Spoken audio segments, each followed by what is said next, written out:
Welcome to the Lime Walk, Chapter 2.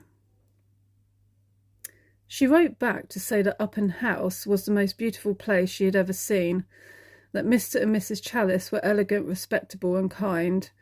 They had one child, a son called George, who at the time of her writing was a pretty boy and still in skirts.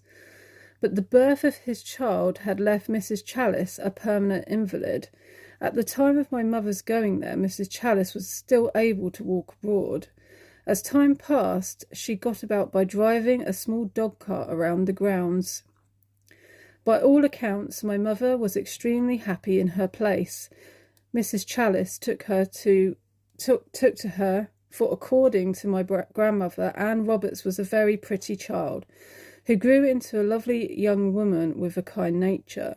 Soon Mrs. Challis would ask for Anne to accompany her wherever she went, and as the years passed, my mother became her mistress's constant companion. By the time Anne had reached her 19th year, Mrs. Challis had been completely bedridden for over a year. My mother's master, Mr. Thomas Ralph Challis, was in the prime of life and a very handsome man.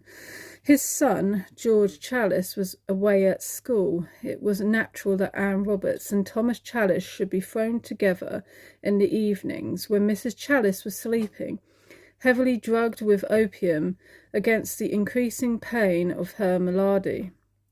They would play chess together, and by degrees their intimacy grew. Their relationship changed. My mother became Mr. Challis's mistress, and before many months had passed, she was carrying Mr. Challis's child. In other words, myself. My mother was brought to bed in the summer of 1795, and I was born on the 4th day of July. My grandmother understood that from the moment of my entering the world, I had the Challis hair. My mother's disgrace was a dreadful blow to her parents. She had sullied the name of Roberts by presenting to the world her bastard child. My grandfather came to fetch us away from Upham when I was 1 month old. My mother and I went home to Moat Farm, where we lived under the stern daily rebuke of my grandfather Roberts for the next 3 years. Even so, I consider that time to be the happiest of my life. My grandmother saw that there would never be peace at the farm again while my mother was under the same roof as her father.